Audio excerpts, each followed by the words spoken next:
मैं doctor Pushpa Kumar, assistant professor, स्नातकोत्तर हिंदी विभाग, एसएम महाविद्यालय भागलपुर, बिहार में कार्यरत हूँ। आज मैं तिलका मांझी भागलपुर विश्वविद्यालय भागलपुर के अंतर्गत स्नातक द्वितीय वर्ष के विद्यार्थियों को उनके हिंदी के पाठ्यक्रम में वर्णित बिहारी लाल शीर्षक के अंतर्गत बिहारी का विरह वर्णन और चित्त की सीमा को पार करता हुआ सा दिखाई पड़ता है। बिहारी का विरह वर्णन और चित्त की सीमा को पार करता हुआ सा दिखाई पड़ता है। इस कथन की युक्ति व्याख्या करेंगे। सभी आलोचक एक मत से मानते हैं कि बिहारी जितना संजोग श्रृंगार के वर्णन में सफल हुए हैं, उतना वियोग श्रृंगार के चित्रण में नहीं। प्रथम तो विरह के दोहे संजोग के दोहों से संख्या में कम है। दूसरे, संयोगिनी नायिका की जितनी स्थितियों, मनोदशाओं और उसके मनोभावों का चित्रण हुआ है, उतनी वियोगिनी नायिका का नहीं। जहाँ संयोग श्रृंगार के चित्रों में सहजता, स्वाभाविकता और सहृदयता है, वहाँ वियोग के चित्रों में ऊहापोह, उक्ति, चमत्कार, अतिशयोक्ति के द्वारा चित्रों को हास्यास्पद और फूहर बना दिया गया। विरह वर्णन में उनकी असफलता के कारण भी बताए गए। बिहारी रसिक मनोवृत्ति के व्यक्ति थे। उनका अधिकांश जीवन सुख में बीता। जीवन की सभी सुख सुविधाएं प्राप्त रही। अतः संजोग श्रृंगार के चित्र या तो स्वानुभव पर आधारित है, या भोगे हुए क्षणों को काव्य अभिव्यक्ति दी गई है, या फिर दरबारी जीवन में अनेक व्यक्तियों के संपर्क में आने के कारण उन्हें उन सब बातों का ज्ञान था जिनका चित्रण उन्होंने अपने काव्य में किया है। उनका मन भी जितना संजोग श्रृंगार में रमा है, उतना वियोग श्रृंगार में नहीं। और जब मन नहीं रमता तो सच्ची कविता, हृदय को स्पर्श करने वाला काव्य नहीं लिखा जा सकता है। चौथा कारण, उर्दू फारसी कविता का प्रभाव भी हो सकता है, जिसमें अतिशयोक्ति पर बहुत बल दिया जाता है। जायसी के विरह वर्णन पर भी फारसी काव्य का प्रभाव था, और उसे लक्षित कर जायसी की मुक्त मन से प्रशंसा करने वाले आचार्य शुक्ल तक ने उसकी आलोचना। आचार्यों ने विरह की 3 दशाएं प्रमुख मानी: पूर्वराग, मान तथा प्रवास। बिहारी का काव्य मुक्त काव्य, जबकि पूर्वराग की योजना प्रायः कथाश्रित प्रबंध काव्य में होती है। अतः सत्सय में पूर्वराग की स्थिति नहीं। मान को हम विरह की दशा नहीं मानते, क्योंकि मान के क्षणों में नायक और नायिका दोनों जानते हैं कि यह क्षणिक है, कुछ देर बाद ही समाप्त हो जाए। अतः इस दशा में पीड़ा की अनुभूति होती ही नहीं। अब रहा प्रवास जन्य विरह। इसमें भी 2 स्थितियाँ हो सकती हैं।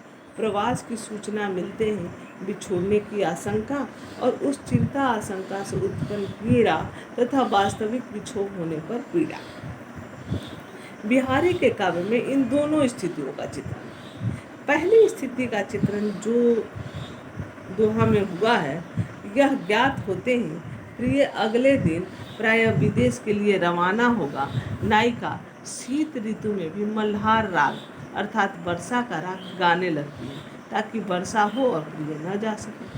पूस मास सुनि सखिन सौ, साई चलत सवार, गही कर बीन प्रवीण प्रिय, राग्यो राग मल्हार।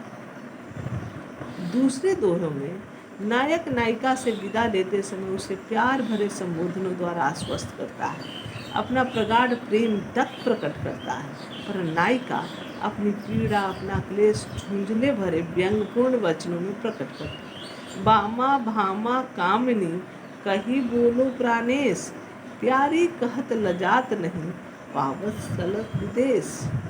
दोनों दोहों में विरह की आशंका से पीड़ित नायिका के मनोभावों का बड़ा सहज स्वाभाविक वर्णन। अतः इनमें न अतिशयोक्ति है, न चमत्कार की प्रवृत्ति और न ऊहापोह का प्रयोग। अतः अनुचित का आरोप लगाना अनुचित है। प्रवास जनित विरह से संबद्ध कुछ दोहों में नायिका की पीड़ा और मनोदशा का वर्णन स्वाभाविक है। वियोग में उन वस्तुओं का पीड़ादायक लगना स्वाभाविक है जो संजोग के समय सुखद लगती थी। जो समय संजोग के समय पंख लगाकर उड़ता प्रतीत होता था, वही वियोग में ब्रह्म का दिन रात हो जाता है।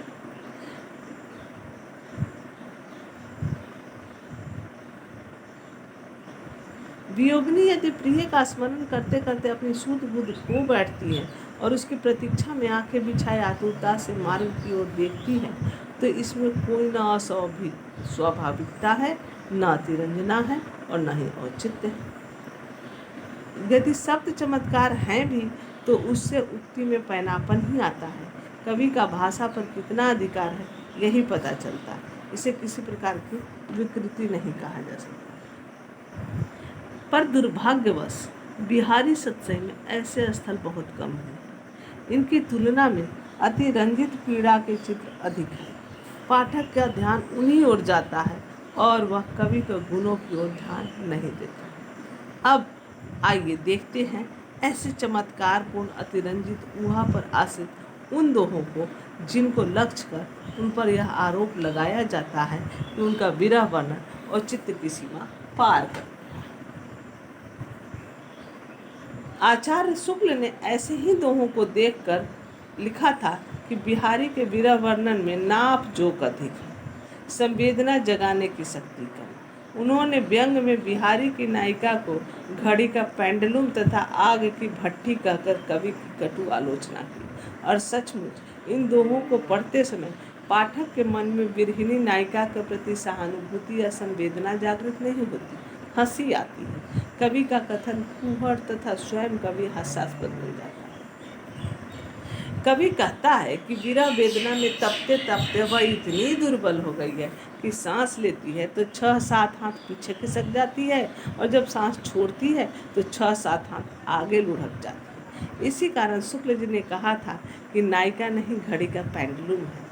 विरह ताप कम करने के लिए जब सखियां उन पर गुलाब जल छिड़कती है तो वह शरीर स्पर्श होने से पूरे बीच में भाप बनकर उड़ जाता है, गोया स्त्री न होकर जलती हुई आग की भट्ठी हो।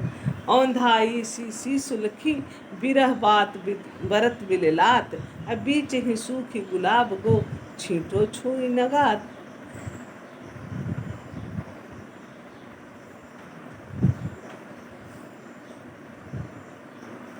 ऐसे दोहों को पढ़कर उन पर आरोप लगाया गया है कि वह सहज कविता नहीं लिख रहे हैं, अत्युक्तिपूर्ण मंजुमन बांध रहे हैं। यह सच है कि अलंकार शास्त्र में अतिशयोक्ति एक अलंकार है।